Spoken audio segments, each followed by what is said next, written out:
Salut à tous! Aujourd'hui je vous retrouve pour une nouvelle vidéo sur le zéro déchet. Je voulais vous parler notamment du zéro déchet pour les débutants et vous donner des astuces pour bien commencer une démarche de zéro déchet.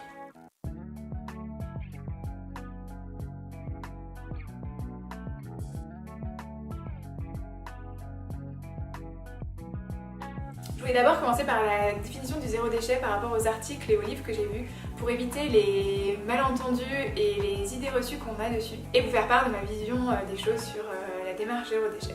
La démarche zéro déchet, c'est de vouloir diminuer sa poubelle tout simplement, donc c'est de diminuer les déchets qu'on produit individuellement ou dans un foyer. Et ça passe par tous les déchets, donc la poubelle classique, la poubelle noire que vous avez tous chez vous, où on met tous les déchets qui ne se recyclent pas ou qui ne sont pas en verre. Et il y a beaucoup d'astuces pour réduire ces déchets, certaines qui sont très faciles, d'autres qui sont beaucoup plus compliquées. Je vous avais fait une vidéo sur les 15 objets qu'on n'a plus depuis qu'on est devenu minimaliste et zéro déchet. Vous pourrez aller voir cette vidéo pour plus d'idées sur le zéro déchet. Mais pour commencer, je vous donnerai des astuces de débutants pour le zéro déchet dans cette vidéo. Les avantages d'une démarche zéro déchet personnelle sont nombreux. Tout d'abord, il y a de réduire ses coûts. Ça nous permet de gagner de l'argent en fait, contrairement notamment aux idées reçues. Ça nous permet de prendre conscience de notre propre consommation et de faire attention à ce qu'on consomme. Ça nous permet de réduire notre impact sur la planète.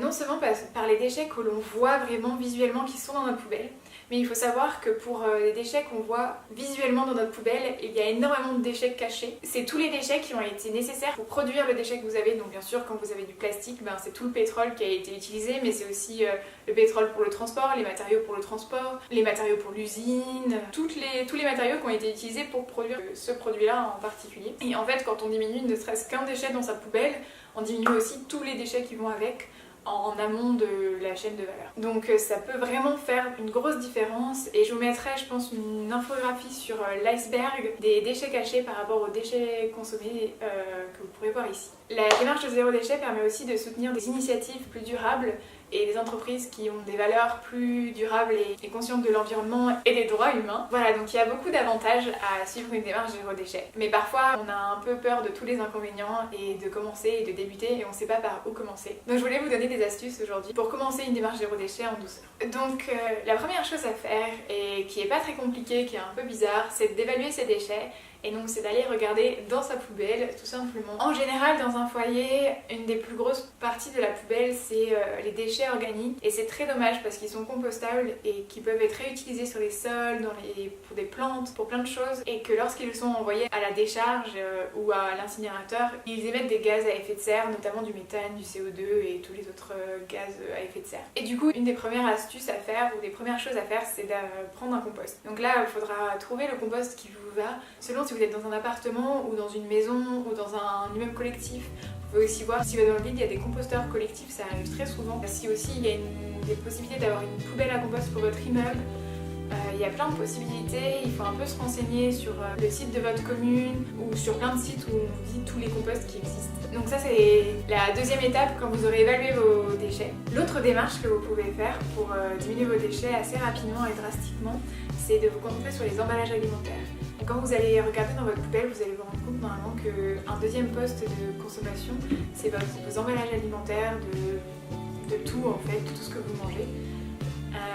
Et ça peut se diminuer assez rapidement en allant faire ses courses en vrac ou en allant faire ses courses avec ses propres contenants, en sac en coton, en bocaux, enfin ce que vous avez, au marché notamment par exemple, ou dans des magasins où vous avez du vrac. Donc maintenant il y en a dans beaucoup de grands magasins, et il y en a aussi dans des petites supérettes qui sont faites exprès, des magasins que de vrac. Et au marché vous pouvez aussi trouver tout ce qui est œufs, lait si vous en consommez, ou aller à la boulangerie avec, ou aller à la charcuterie avec. Voilà, vous pouvez déjà diminuer beaucoup de vos emballages comme ça. Dans la démarche zéro déchet, on prend en compte sa poubelle, mais aussi tout ce qu'on émet et tous les déchets qu'on émet ou toute la production de consommation d'énergie qu'on peut émettre. Et pour ça, il y a aussi du coup tout ce qui est mail. Une première étape que vous pouvez faire, c'est de supprimer vos mails. Parce que les serveurs qui stockent les mails utilisent énormément d'énergie pour stocker vos mails, mais aussi pour se refroidir. Et aujourd'hui, c'est quelque chose qui consomme énormément. N'hésitez pas à vous désabonner de toutes les newsletters, de tous les mailing lists que vous n'utilisez pas, qui sont importants, de bien supprimer toutes les pubs. Vous avez des logiciels qui vous aident à supprimer tout ça sur vos mails. Je ne sais pas exactement comment ils s'appellent, mais je pourrais vous mettre des liens en barre d'infos si j'en trouve certains pour vous aider à supprimer tous vos mails. Ça c'est une première étape. Dans le même genre, vous pouvez aussi utiliser un peu plus Ecosia, un moteur de recherche qui plante des arbres grâce aux fonds récoltés par les recherches que vous faites. Donc Google gagne énormément d'argent quand vous faites des recherches dessus. Et là, en fait, Ecosia se rémunère de la même manière, mais va financer des projets de plantation d'arbres. Et ils ont une énorme transparence dessus, ils vous disent exactement combien d'arbres ont été plantés. C'est vraiment bien, tous les projets qui sont réalisés. Parfois, vous pouvez un peu plus galérer à trouver des informations. Des fois, c'est vrai que c'est pas exactement la même façon que le moteur de recherche Google. Mais en général, ça marche très bien. Et si vous voyez que vous ne trouvez pas, vous pouvez aussi directement, depuis Ecosia, aller chercher sur Google, ça marche très bien. Ensuite, d'autres astuces pour commencer le zéro déchet. Donc vous avez plein d'alternatives à vos produits du quotidien. Donc vous avez toutes les alternatives dans votre salle de bain, à tout ce qui est produits cosmétiques. Je pense que je vous ferai une vidéo sur la salle de bain zéro déchet particulièrement.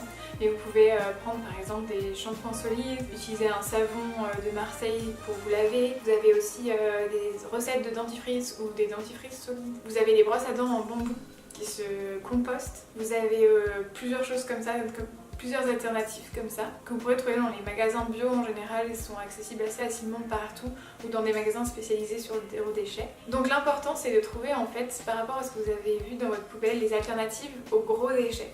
En fait, c'est hyper important parce qu'au début, ça va vous permettre de vous lancer dans la démarche et de voir une diminution rapide de votre poubelle et de vous donner envie de continuer dans la démarche. Parce qu'en fait, c'est ça qui permet de se motiver à continuer. Et en fait, la démarche est très rapide au début, puis ensuite se ralentit un petit peu, mais on peut vite voir des grands progrès. Et ça, c'est vraiment important de voir tous ces progrès-là rapidement pour continuer. Une autre astuce pour diminuer vos déchets visibles, mais aussi cachés, c'est de faire de plus en plus d'achats d'occasion.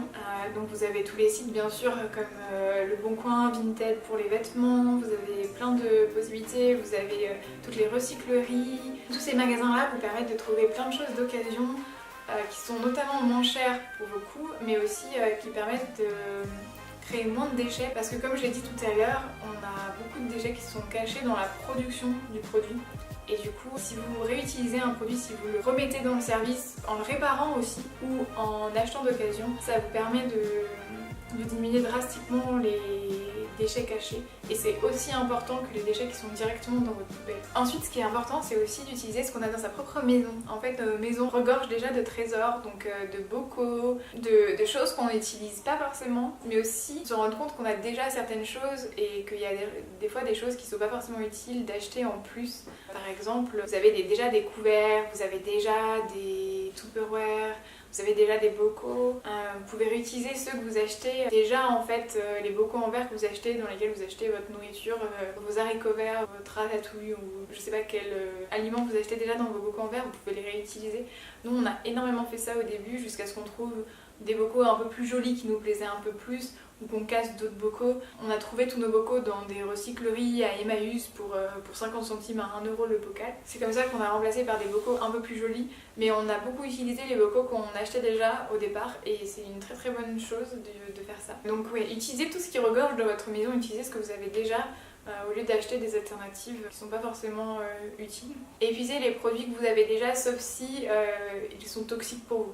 Ce que j'entends par là, c'est que vous n'êtes pas obligé d'utiliser des produits ménagers très toxiques une fois que vous avez découvert qu'ils sont toxiques, juste pour les finir, parce que de toute façon le déchet est déjà présent, est déjà fait, il est déjà là. Par contre, quand vous avez par exemple du sopalin, finissez votre sopalin, utilisez-le jusqu'à la fin. Ou quand vous avez des éponges, utilisez les éponges jusqu'à la fin, ou gardez-les pour les choses que vous n'arrivez pas à faire sans éponge. Ça permet aussi d'étaler la démarche sur du plus long terme pour pas se sentir trop surmené. Vous pouvez du coup étaler la démarche. Donc à chaque fois que vous avez un nouveau produit qui se finit, par exemple dans la salle de bain, vous avez fini votre shampoing, bon bah cherchez à ce moment-là une alternative. Vous avez fini votre dentifrice, bon bah alors j'essaye de trouver une alternative. Et comme ça va se transformer petit à petit dans votre quotidien et ça permettra de faire plusieurs étapes et d'avoir des habitudes plus ancrées et de pas revenir en arrière quand vous aurez voulu tout mettre en place d'un coup. Une autre astuce qui est pas du tout matérielle, c'est de se renseigner tout au long de sa démarche. Je pense que c'est indispensable de continuer à se renseigner, de continuer à regarder des documentaires, de continuer à regarder des vidéos là-dessus pour en fait trouver de nouvelles alternatives non seulement, mais aussi pour continuer à vous motiver, pour continuer à avoir envie d'aller un peu plus loin, pour continuer à avoir de nouveaux renseignements. Parce qu'en fait, c'est des choses qui peuvent s'épuiser, on peut vite rester bloqué à une étape. Et ce sera déjà bien parce que n'importe quelle avancée vers le zéro déchet est positive. Et c'est pas grave si vous êtes bloqué aussi à certains moments. Mais continuer de regarder des vidéos ou des documentaires ou de lire des livres permet d'essayer d'avancer plus loin. C'est vraiment important. Et enfin, du coup, ça revient un peu à ce que je viens de dire. C'est important de se rendre compte que chaque avancée est positive et de pas tomber dans une démarche négative, à voir en fait tout ce qui nous reste comme déchets, à voir toutes les avancées qu'on n'arrive pas à faire. Nous, il nous reste encore beaucoup de progrès et j'essaie de me renseigner régulièrement sur de nouvelles alternatives pour les produits qu'on n'a pas réussi à changer, à transformer. Mais c'est important de voir les choses comme positives et de voir que vous avez déjà fait un long chemin et de penser aussi à tous ces déchets cachés justement, à tout ce que vous avez évité auparavant et tout ce que vous continuez d'éviter chaque jour. Vous pouvez voir aussi l'impact que vous pouvez avoir sur les autres parce que lorsque vous allez en parler, peut-être à votre famille, peut-être à vos amis, vous allez pouvoir convaincre une personne de plus qui va elle aussi pouvoir changer sa démarche ou adopter certaines habitudes qui seront positives. Et du coup, vous ferez un plus grand impact ensuite. Et donc, concentrez-vous sur le positif et sur l'amélioration continue plutôt que sur tout ce qui vous reste encore à faire parce que c'est une démarche qui est longue. Et même si certains arrivent à changer du jour au lendemain, ce qui est génial, la plupart c'est pas le cas et ce sera un long processus. Il faut adapter à ses besoins, à sa famille, à son foyer, à son quotidien et à ce qu'on a disponible autour de nous. Donc voilà, j'espère que ces astuces vous auront éclairé, vous auront aidé un petit peu à débuter la démarche et à commencer et à savoir quelle première étape à faire, qui est vraiment de regarder ses propres déchets. Je vous souhaite une bonne journée, une bonne soirée. Si la vidéo vous a plu, n'hésitez pas à vous abonner et à me laisser un commentaire et je vous retrouve bientôt pour une nouvelle vidéo. Salut!